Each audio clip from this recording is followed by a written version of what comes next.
चला आज आपण ढाबा स्टाईल काजू मसाला बनवणार आहोत। तर आपण रेसिपी बघूया।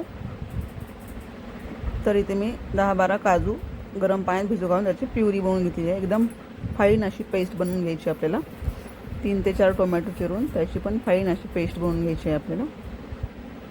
काजू आणि टोमॅटोची पेस्ट बनवून घेतलेली आहे आपण। तर आपण बाकीचं साहित्य बघूया। इथे मी 2 कांदे बारीक चिरून घेतलेले आहेत, तिखट, धने पावडर, कसुरी मेथी, अद्रक लसूण पेस्ट, कोथिंबीर, अशा प्रकारे सगळं साहित्य आपण घेतलेलं आहे। तर आपण रेसिपी बघूया।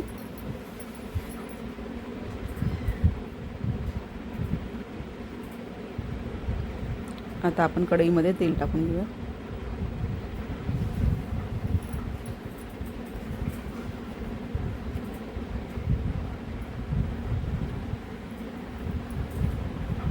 तेल चांगलं तापलं की त्यात थोडीशी जिरे टाकून घ्यायचे आहेत आणि कांदा छान परतून घ्यायचा आपल्याला।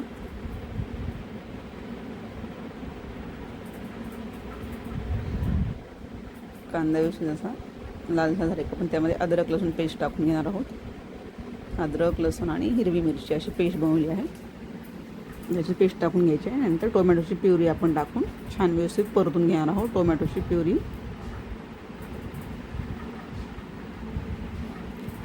प्युरी व्यवस्थित परतून झाली म्हणजे भाजी छान होते। त्यासाठी आपण 5 ते 10 मिनटं वेळ लागतो आपल्याला। आता त्यामध्ये आपण हळद, तिखट, धने पावडर आणि हा दुसरा एक मसाला मी टाकलेला आहे, तो तमालपत्र, धने, जिरे, दालचिनी अशा याचा मी मसाला बनवला आहे। तर तो मसाला मी टाकलेला आहे त्यामध्ये। हे चव खूप छान लागते भाजीला।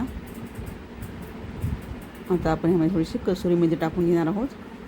कसुरी मेथी गरम करून हातावर चोळून त्यामध्ये टाकायची आहे आपल्याला।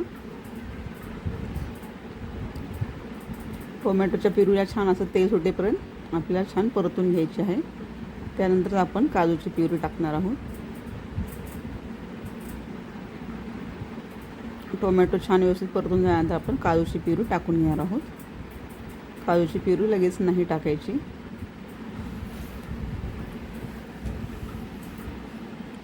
टोमॅटोच्या प्युरीला छान तेल सुटल्यानंतर आपण टाकून घेतली आहे। आता छान 2 ते 3 मिनटं आपण ते शिजू देणार आहोत।